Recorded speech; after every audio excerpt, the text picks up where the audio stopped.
Você já se perguntou por que somos proibidos de fazer as perguntas mais simples, literalmente infantis, sobre o nosso passado? Dizem que a história é uma ciência de fatos, datas e descobertas arqueológicas. Mas assim que você pega uma calculadora e um livro de física do 8º ano, toda essa visão organizada do mundo, que nos foi ensinada desde a infância, começa a se desfazer em pó. Vivemos em meio a uma paisagem cujo significado perdemos. Passamos por prédios cuja função nos foi explicada de forma completamente incorreta. E o fato mais flagrante e óbvio, que está à mostra, mas que teimosamente nos recusamos a perceber, diz respeito a como nossos ancestrais sobreviveram em seus palácios suntuosos.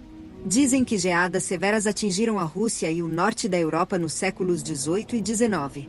Nos falam sobre a pequena idade do gelo. No entanto, a arquitetura daquela época grita literalmente o contrário. Observe esses prédios. Contemple essas enormes aberturas de janela. Janelas do chão ao teto. Portas enormes. Tetos que chegam a 16 ou até 23 pés de altura. E tudo isso em um clima onde as temperaturas de inverno chegam a menos 22 graus ou até menos 40 graus Fahrenheit. Você realmente acredita que essas construções foram erguidas por pessoas que planejavam aquecer volumes tão vastos com lenha? Deixemos o misticismo de lado e abracemos a lógica. Imagine o volume de ar em um salão de baile de uma propriedade ou palácio típico. Isso equivale a dezenas de milhares de pés cúbicos. A história oficial afirma que todo esse esplendor era aquecido por lareiras e fogões. Mas qualquer técnico de aquecimento lhe dirá que isso é fisicamente impossível. A eficiência energética de uma lareira é de apenas cerca de 10 ou 15%. Uma lareira não aquece um cômodo. Ele funciona como um exaustor extremamente potente. Ela suga o ar quente do cômodo e o expulsa pela chaminé, fazendo com que o ar frio de fora entre pelas frestas. Para aquecer um salão com 6 metros de altura e enormes janelas de vidro simples quando a temperatura externa é de menos 20 graus Celsius, você não precisaria apenas queimar um braçado de lenha. Seria preciso, literalmente, queimar vagões de trem cheios de madeira diariamente. Onde ficam os depósitos para esse carvão e lenha? Onde se encontram as gigantescas salas de caldeiras que seriam necessárias para abastecer esses palácios? Eles não estão presentes nos planos antigos. Eles não estão no porão. Dizem-nos que foram reconstruídos, que foram demolidos. Mas a verdade é muito mais perturbadora. Esses edifícios simplesmente não foram projetados para aquecimento da maneira como entendemos hoje. Observe gravuras e pinturas antigas que retratam interiores daquela época. Observe a estranha dissonância. Vemos salões suntuosos, estátuas de mármore, uma arquitetura leve, quase veranil, e vastos espaços repletos de luz. E nesses corredores estão as pessoas.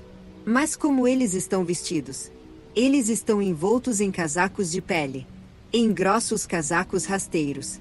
Eles ficam envoltos em mantas de pele dentro de casa. Historiadores oficiais explicam isso como moda. Moda. Sinceramente, você se sentaria à mesa de jantar usando um casaco de pele de zibelina porque está na moda ou porque está saindo fumaça da sua boca? Isso não é moda. Isso é sobrevivência. Esta é uma prova direta de que as pessoas que chamamos de construtores desses palácios eram, na verdade, meros ocupantes. Eles chegaram a essas cidades quando elas já estavam de pé. Eles ocuparam estruturas vazias e frias deixadas por uma civilização anterior mais avançada e tentaram adaptá-las ao seu modo de vida primitivo. Eles não sabiam como essas paredes funcionavam. Eles não sabiam por que essas janelas eram necessárias. Eles estavam simplesmente tentando não congelar. Estamos lidando com uma falsificação global do propósito da arquitetura. Dizem que eram necessárias janelas enormes para a entrada de luz, pois não havia eletricidade. Mas isso é mentira. Janelas enormes significam perda de calor colossal. Com as tecnologias do século XIX e na ausência de janelas seladas e isoladas, essas janelas transformam um palácio em uma armadilha de gelo. Nenhuma quantidade de vela seria capaz de justificar o frio que penetra por essas paredes de vidro. Qualquer arquiteto que projete um edifício para um clima frio conhece a regra. Minimize a área da janela. Criar vestíbulos. Corte o frio. E o que vemos na chamada arquitetura clássica? Portas de entrada com até 5 metros de altura que dão acesso direto ao exterior ou a um vestíbulo frio. Sem vestíbulos. Sem cortinas de ar térmico. Esta é uma arquitetura para os subtrópicos. Esta é a arquitetura de um mundo sem inverno. Ou então, esta é uma arquitetura que utilizou uma fonte de energia fundamentalmente diferente, que nos ordenaram esquecer. Observe a espessura das paredes. Sim, elas têm 90 centímetros de espessura. O tijolo tem uma certa capacidade térmica, mas sem uma fonte de calor constante no interior. Essas paredes congelam completamente em algumas semanas de geadas severas música e então começam a funcionar como uma geladeira. Para aquecer uma massa de tijolos resfriada de tal volume, seria necessário alimentar os fogões continuamente durante um mês. Agora imagine a logística. Milhares de carroças carregadas de lenha teriam que entrar diariamente nos centros das cidades para fornecer calor a esses palácios. Onde estão os vestígios dessa logística? Onde estão esses intermináveis comboios nas gravuras? As cidades teriam sido soterradas sob montanhas de cinzas e fuligem.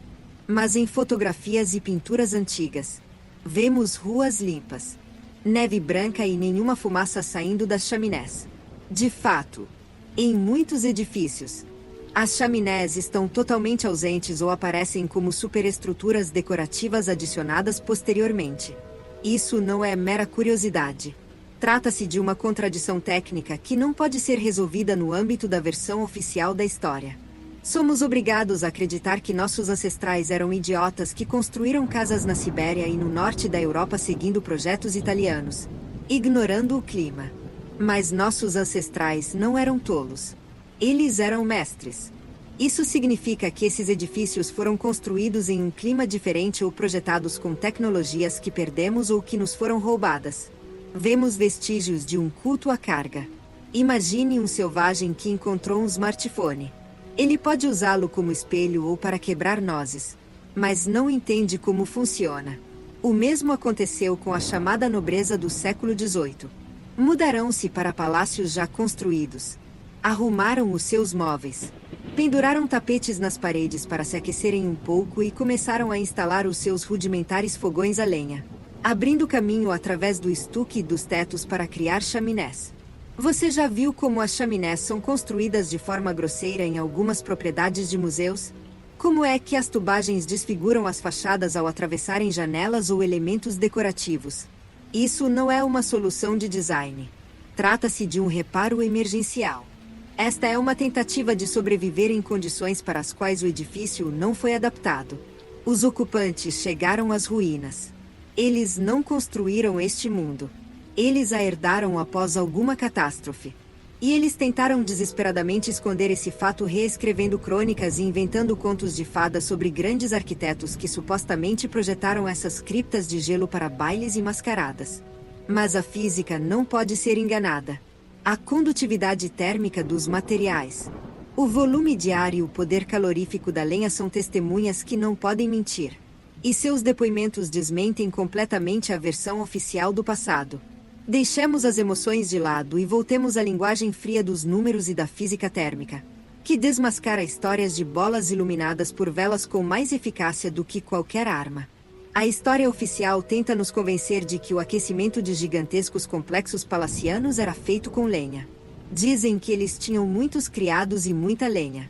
Eles simplesmente mantinham os fogões acesos sem parar, dia e noite. Muito bem. Vamos calcular. Vamos pegar como exemplo um grande salão típico de qualquer prédio administrativo ou palácio daquela época.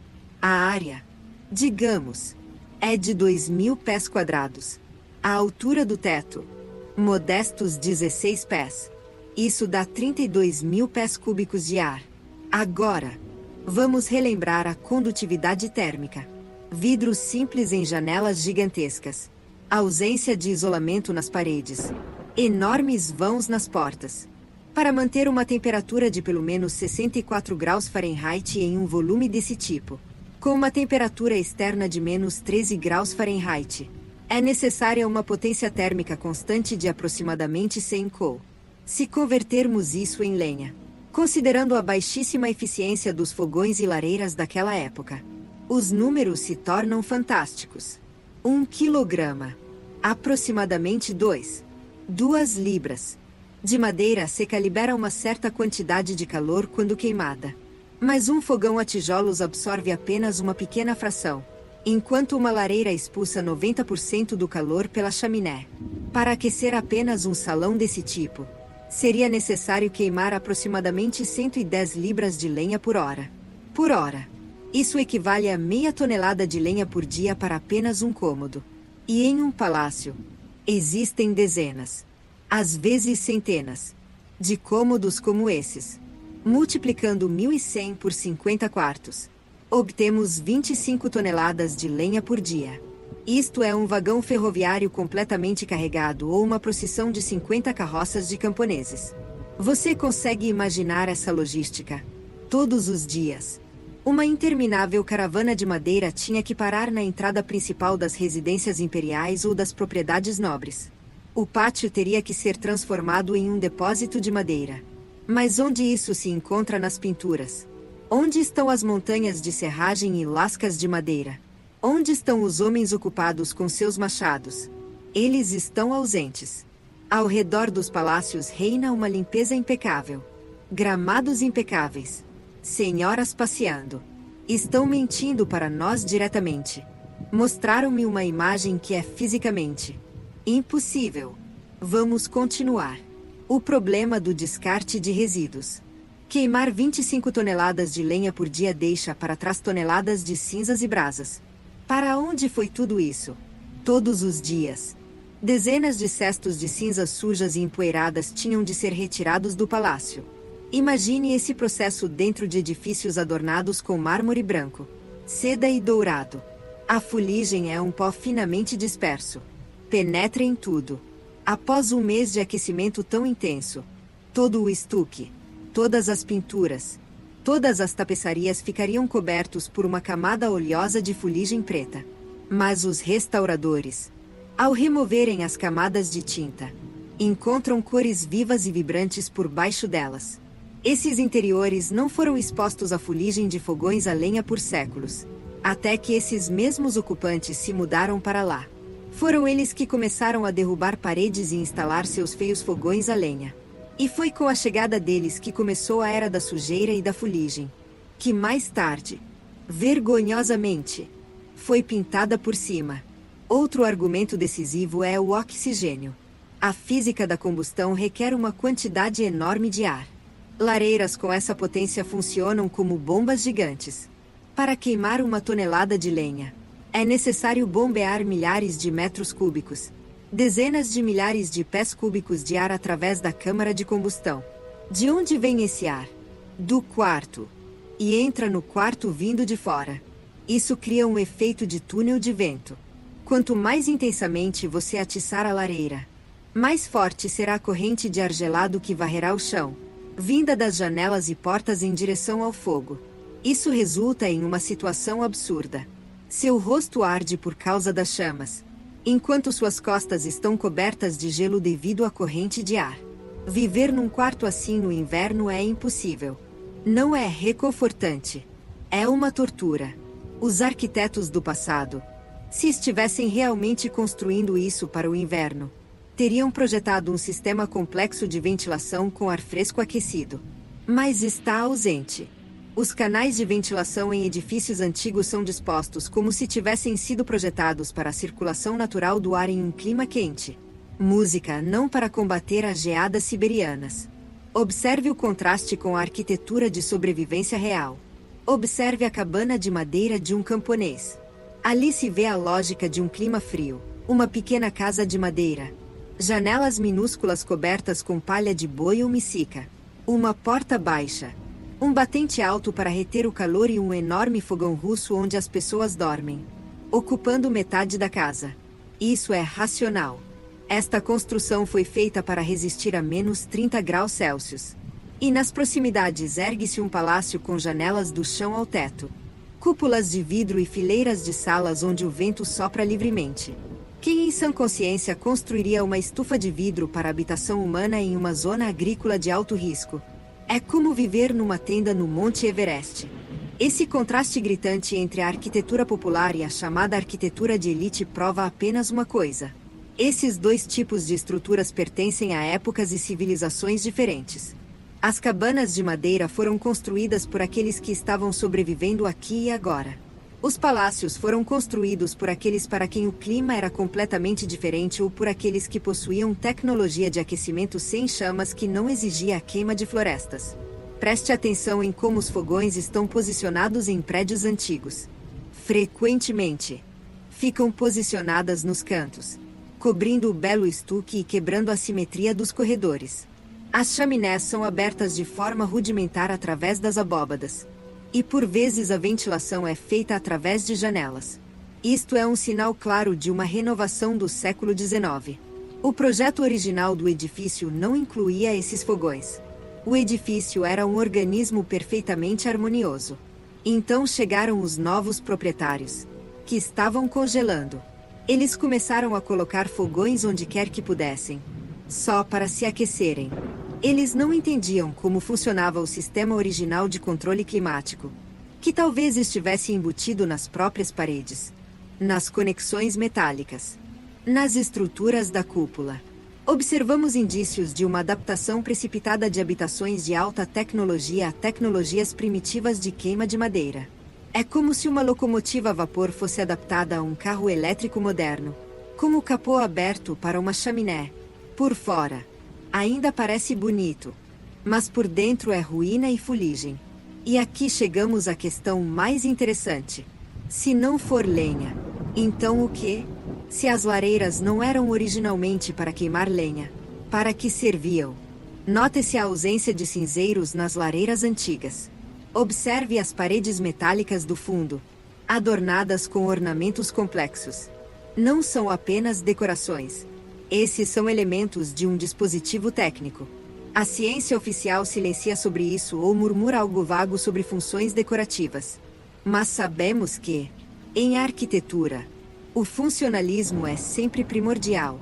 Ninguém gastaria toneladas de ferro fundido e cobre em decoração que não ficasse à vista. Se a física da perda de calor nos obriga a duvidar da versão oficial, então a demografia e a matemática da construção desferem o golpe final. Dizem que essas cidades grandiosas foram erguidas nos séculos XVIII e XIX pelo trabalho de camponeses e assalariados. Mas vamos consultar os livros de referência estatística daquela época. A densidade populacional era risível em comparação com a atual. De onde vieram esses exércitos intermináveis de construtores? Cortadores de pedra, estucadores e, não menos importante, lenhadores para aquecimento. Construir e manter uma cidade como São Petersburgo ou Moscou em seu esplendor pré-revolucionário exigia recursos humanos que simplesmente não existiam na natureza. Nos contam histórias fantásticas sobre milhares que pereceram nos pântanos. Mas a arqueologia permanece em silêncio. Onde estão as valas comuns desses construtores sem nome? Eles estão ausentes. Isso significa apenas uma coisa: as cidades não foram construídas dentro dos prazos que nos foram apresentados. Eles foram escavados. Observe atentamente as primeiras fotografias de meados do século XIX. São documentos históricos únicos que os censores simplesmente se esqueceram de destruir ou retocar. O que podemos observar nos panoramas de Paris, Roma, São Petersburgo e Moscou das décadas de 1850 e 1860? Vemos cidades vazias. São cidades fantasmas. Avenidas enormes. Praças majestosas. Catedrais gigantescas. E nenhuma alma viva. Uma carruagem rara. Um pedestre solitário. Como se tivesse entrado por acaso no cenário de um filme de fantasia. A ciência oficial apresentou uma desculpa ridícula. Supostamente, as exposições da câmera eram muito longas e as pessoas em movimento simplesmente não eram capturadas. Mas isso é mentira. Nessas mesmas imagens, vemos sombras nítidas das árvores. Vemos ondulações na água. Vemos cavalos parados. Se houvesse multidões de pessoas, elas teriam deixado pelo menos borrões desfocados. Silhuetas fantasmagóricas. Mas as ruas estão impecáveis. São cidades onde ninguém mora. Estas são cidades à espera de seus habitantes. Observamos uma clara discrepância entre a escala da arquitetura e o número de habitantes. Essas cidades foram projetadas para milhões de pessoas, para fluxos gigantescos, para uma logística diferenciada. As poucas milhares de pessoas que vemos em fotografias do final do século XIX parecem formigas rastejando sobre as ruínas de uma civilização de gigantes. Eles não construíram esses prédios. Eles nem sequer conseguiam fazer a manutenção adequada. É por isso que vemos reboco em mau estado, estradas esburacadas e sujeira bem aos pés dos palácios reais em fotos antigas. Isso não é declínio. Isso se deve à incapacidade dos novos proprietários de manter o legado tecnológico que herdaram. Eles simplesmente ocuparam os quartos vazios. Fecharam as janelas com tábuas ou tijolos para evitar correntes de ar e começaram a se sentir em casa. Agora, voltemos à tecnologia do calor. Se a lenha era impossível de usar, e o gás e o petróleo ainda não eram oficialmente comercializados, como esses edifícios funcionavam? A resposta está dentro das próprias paredes. Quando os restauradores abrem as alvenarias de palácios antigos, muitas vezes se deparam com um complexo sistema de amarras metálicas. Trata-se de uma estrutura de ferro ou cobre de alta qualidade que permeia todo o edifício. Grampos, gravatas, cintos de metal inteiros escondidos dentro da alvenaria. Oficialmente, nos dizem que isso é para aumentar a resistência. Mas qualquer construtor moderno lhe dirá que colocar metal dentro de uma parede de tijolos em um clima frio é suicídio para a construção. O metal é uma ponte fria. Ele congela. A condensação se forma na superfície e a água, ao congelar, corrói a alvenaria por dentro. Inserir tanto ferro nas paredes nas condições da pequena idade do gelo é uma loucura da engenharia. A menos que esse metal tivesse outra função. Imagine que essas conexões metálicas não sejam vergalhões. Eles são maestros. E se as paredes dos palácios funcionassem como aquecedores de indução gigantes ou capacitores? Sabemos que tijolos e certos tipos de pedra podem acumular carga estática. Conhecemos as propriedades elétricas do granito e do quartzo. E se toda a estrutura do edifício, a cúpula, a torre, o telhado metálico, a estrutura interna, constituísse um único circuito para coletar e distribuir eletricidade atmosférica, essa mesma energia etérea sobre a qual Mendelgo escreveu em sua primeira tabela e que mais tarde foi diligentemente apagada da ciência. Observamos indícios de uma adaptação precipitada de habitações de alta tecnologia a tecnologias primitivas de queima de madeira. É como adaptar uma locomotiva a vapor a um carro elétrico moderno, abrindo um buraco no capô para uma chaminé. Por fora, ainda parece bonito, mas por dentro é ruína e fuligem. E aqui chegamos à questão mais interessante. Se não for lenha, então o quê? Se as lareiras não eram originalmente para queimar lenha, para que serviam? Note-se a ausência de cinzeiros nas lareiras antigas. Observe as paredes metálicas do fundo, adornadas com ornamentos complexos. Não são apenas decorações. Esses são elementos de um dispositivo técnico. A ciência oficial silencia sobre isso ou murmura algo vago sobre funções decorativas. Mas sabemos que em arquitetura o funcionalismo é sempre primordial. Ninguém gastaria toneladas de ferro fundido e cobre em decoração que não ficasse à vista. Se a física da perda de calor nos obriga a duvidar da versão oficial, então a demografia e a matemática da construção desferem o golpe final. Dizem que essas cidades grandiosas foram erguidas nos séculos XVIII e XIX pelo trabalho de camponeses e assalariados. Mas vamos consultar os livros de referência estatística daquela época. A densidade populacional era risível em comparação com a atual. De onde vieram esses exércitos intermináveis de construtores? Cortadores de pedra, estucadores e, não menos importante, lenhadores para aquecimento. Construir e manter uma cidade como São Petersburgo ou Moscou em seu esplendor pré-revolucionário exigia recursos humanos que simplesmente não existiam na natureza. Havíamos contado histórias sobre milhares de pessoas que morreram nos pântanos. Mas a arqueologia permanece em silêncio. Onde estão as valas comuns desses construtores sem nome? Eles estão ausentes. Isso significa apenas uma coisa. As cidades não foram construídas dentro dos prazos que nos foram apresentados. Eles foram escavados. Observe atentamente as primeiras fotografias, datadas de meados do século IX. São documentos históricos únicos que os censores simplesmente se esqueceram de destruir ou retocar. O que podemos observar nos panoramas de Paris, Roma, São Petersburgo e Moscou das décadas de 1850 e 1860, vemos cidades vazias. Estas são cidades fantasmas. Grandes avenidas, praças majestosas, catedrais gigantescas. E nenhuma alma viva. Uma carruagem rara. Um pedestre solitário que passa como se tivesse entrado por acaso no cenário de um filme de fantasia. A ciência oficial apresentou uma desculpa ridícula. Supostamente, as exposições da câmera eram muito longas e as pessoas em movimento simplesmente não eram capturadas. Mas isso é mentira. Nessas mesmas imagens, vemos sombras nítidas das árvores. Vemos ondulações na água. Vemos cavalos parados.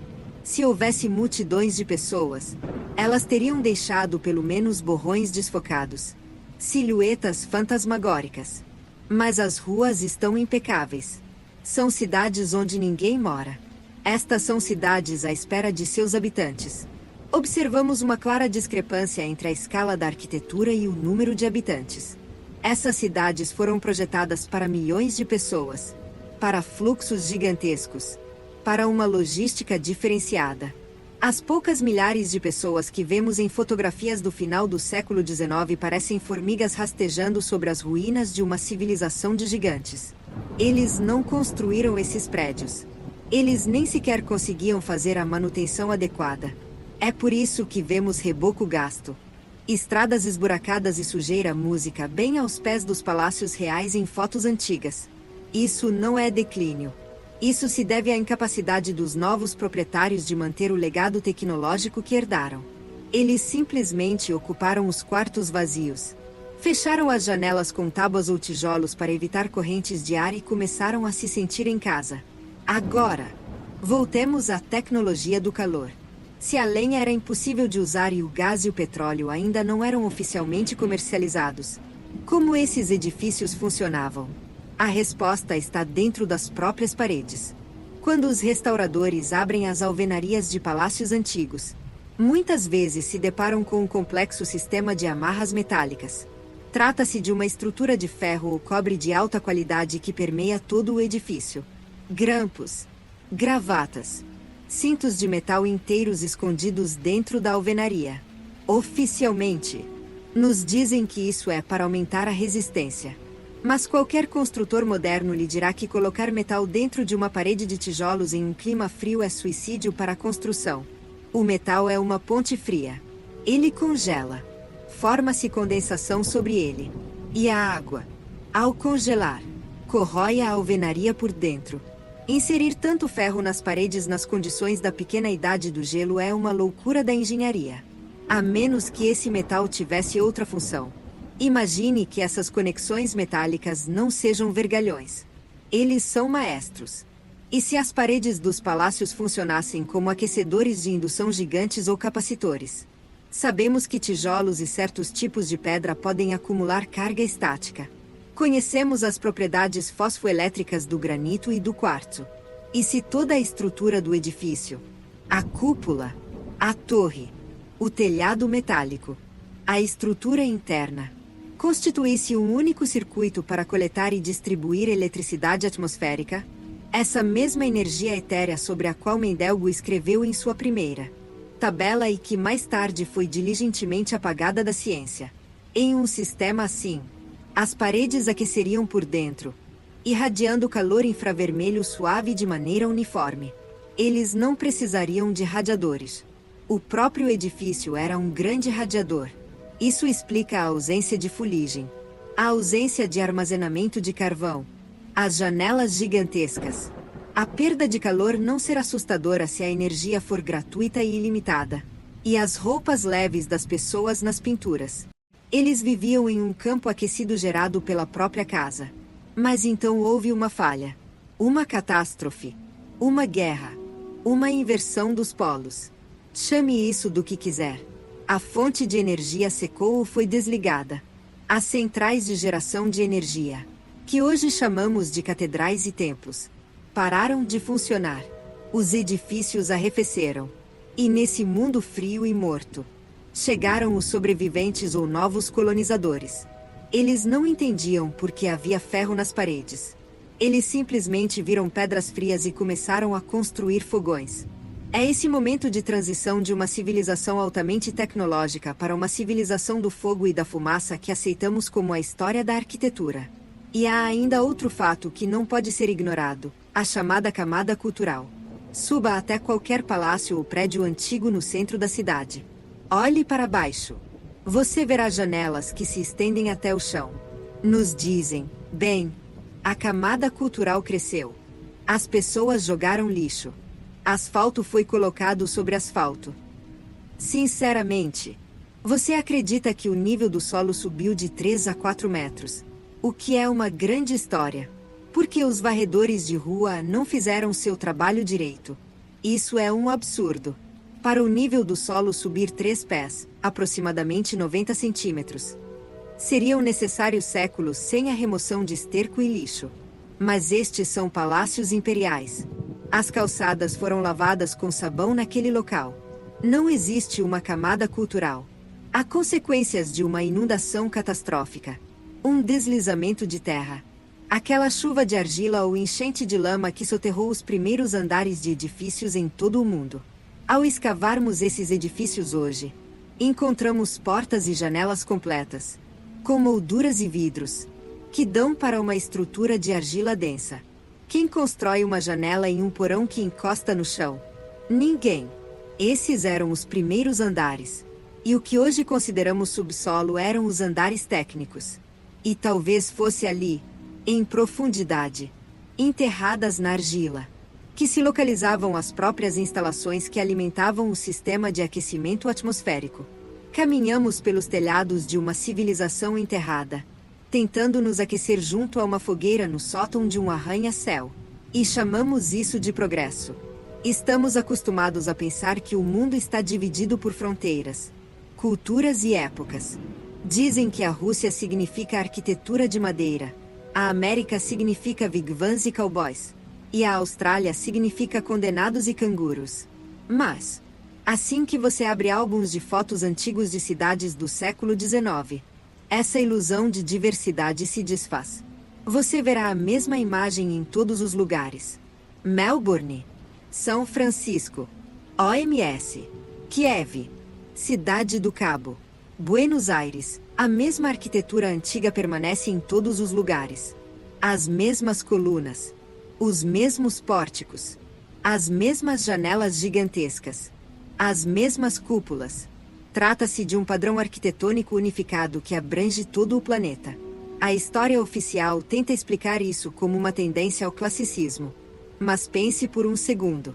Para construir tais edifícios num local remoto ou na extremidade do mundo, onde os primeiros navios com condenados tinham chegado apenas ontem, é necessária uma base industrial musical poderosa. São necessárias fábricas de tijolos, pedreiras, metalúrgicas, institutos de design e estradas. Dizem que essas estruturas foram construídas por pessoas com picaretas e pás que mal conseguiram desembarcar na costa. Observe fotografias de São Francisco antes do terremoto ou panoramas da Melbourne antiga. São cidades gigantescas construídas inteiramente de pedra. E isso supostamente era feito por pessoas que vinham em busca de ouro e para pastorear ovelhas. Isso é uma mentira que insulta o bom senso. Essas cidades já existiam muito antes da chegada dos chamados colonizadores. Mas o mais assustador nem é isso. A coisa mais assustadora na música é a discrepância climática. Essa arquitetura, que chamamos de antiga, é perfeitamente adequada a um clima ameno e quente, de verão eterno. Grandes janelas, terraços abertos, telhados planos, ausência de vestíbulos térmicos.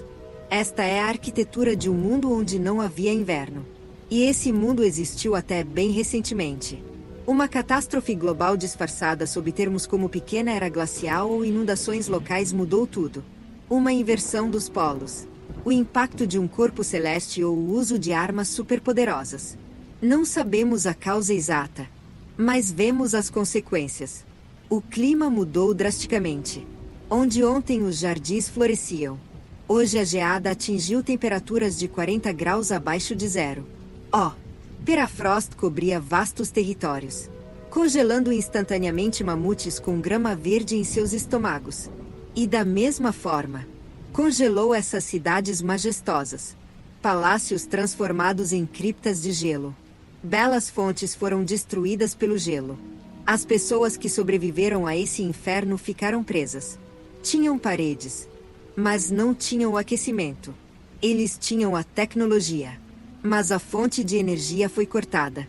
Foi então que começou a Era dos Ocupantes. Aqueles que sobreviveram ou que chegaram aos territórios libertados iniciaram uma luta pela sobrevivência. Eles vedaram com tijolos as enormes aberturas das janelas, deixando apenas pequenas aberturas de ventilação. Observe os prédios antigos no centro de qualquer cidade russa. Você verá vestígios dessa reconstrução bárbara. Os arcos foram fechados com tijolos e as janelas foram reduzidas em 2/3. Eles quebraram o reboco para passar os canos. Construíram barracões de madeira dentro de salões de pedra para aquecer pelo menos parte do ar. Vivemos nos vestígios de uma civilização que não sabia o que era o inverno. E é por isso que nos sentimos tão desconfortáveis em nossas cidades. Sentimos essa dissonância em um nível subconsciente. E agora lembre-se da argila. Clay é a principal testemunha do crime. Em todo o mundo, os primeiros andares dos edifícios estão enterrados sob vários metros de argila. Somos enganados em relação à camada cultural. Mas a argila não é lixo. A argila é o resultado de um poderoso impacto hidráulico. Um deslizamento de lama que varreu continentes, arrastando tudo em seu caminho e cobrindo cidades de lama. A inundação de argila não é uma teoria. É um fato que você pode tocar. Desça até qualquer porão antigo e você verá janelas, portas e arcos que não levam a lugar nenhum. Apenas a uma parede de terra. Por que construir uma entrada grandiosa no subsolo? Ninguém construiu aquilo ali. Esse era o primeiro andar. As cidades foram cobertas por uma onda de lama. E os habitantes simplesmente não conseguiram, nem queriam, removê-la. Eles nivelaram as ruas sobre o segundo andar, tornando-o o primeiro. Isso explica por que, em muitas cidades, encontram-se andares inteiros subterrâneos com lojas, ruas pavimentadas e túneis. Esses não são bunkers secretos. Este é o antigo padrão de vida. Nós literalmente caminhamos sobre as cabeças de nossos ancestrais. A catástrofe destruiu bilhões. Aquelas cidades muito vazias nas fotos de meados do século IX são cidades que passaram por uma purificação. A humanidade retrocedeu milhares de anos em seu desenvolvimento. Perdemos as tecnologias de energia sem chama. Perdemos a navegação etérica. Perdemos medicamentos e longevidade. E o que fizeram os novos governantes do mundo? Eles não disseram a verdade, porque a verdade provocaria fúria e amargura. Eles inventaram uma história do progresso. Disseram-nos que evoluímos dos macacos e gradualmente nos tornamos mais inteligentes, inventando a roda. Depois a máquina a vapor e, por fim, o iPhone. Essa é a mentira mais descarada da história. Não estamos em desenvolvimento. Estamos em degeneração. Usamos os patéticos resquícios de uma antiga grandeza sem sequer compreender os princípios de seu funcionamento. Queimamos petróleo e carvão, o sangue e a carne da terra, para aquecer casas que antes eram aquecidas pelo éter. Tratamos os sintomas das doenças. Embora outrora soubéssemos como regenerar órgãos, fomos transformados em gado vivendo em um curral construído por um outro alguém, acreditando que nós mesmos o construímos. As elites que reescreveram a história conhecem a verdade. Eles sabem que esses edifícios são dispositivos técnicos. Eles sabem que sob camadas de argila existem mecanismos capazes de mudar o mundo. Mas eles não precisam de pessoas criativas gratuitas. Eles precisam de consumidores que paguem pelo aquecimento, pela luz e pela comida. Para eles, é vantajoso nos manter indiferentes e ignorantes. Observe as gravuras dos Pirineus. Muitos consideram isso fantasia. Mas e se forem um registro documental das ruínas imediatamente após a catástrofe? Gigantescas abóbadas em ruínas. Pessoas minúsculas se movimentando na lama. Vegetação brotando entre as pedras. Esta é uma crônica do Apocalipse que varreu da face da terra uma civilização antiga e unificada. E nós somos descendentes daqueles que sobreviveram nessas ruínas ou daqueles que as conquistaram. Olhamos para esses palácios com saudade porque nossa memória genética grita: esta é a sua casa. Mas você foi expulso dela. Sentimos que fomos enganados. E esse frio que nos gela até os ossos em salões antigos com tetos altos não é apenas a temperatura do ar. É o frio do esquecimento. Essa sensação de um lar estrangeiro nunca nos abandona precisamente porque o próprio habitat entrou em conflito com a nossa biologia. As gravuras de Pirease e os ruinistas do século XVIII nos legaram não apenas arte, mas também plantas de uma cena de crime. Eles capturaram o momento em que o velho mundo já havia perecido e o novo ainda nem sequer tinha aprendido a limpar a bagunça deixada pelo gigante. Observe esses arcos cobertos de arbustos. Essas abóbadas colossais sob as quais as pessoas secam a roupa e cozinham. Isso não é o romantismo do declínio. Isto é prova documental de que somos uma civilização de catadores. Vivemos sobre o cadáver de uma grande era, usando seus ossos como material de construção, mas falhando completamente em compreender como o organismo vivo funcionava. E esse frio que permeia os palácios é a dor fantasma de uma tecnologia amputada. Não estamos com frio porque é inverno lá fora. Estamos com frio porque perdemos a eletricidade atmosférica que aquecia estas paredes tão naturalmente quanto o sol aquece a Terra.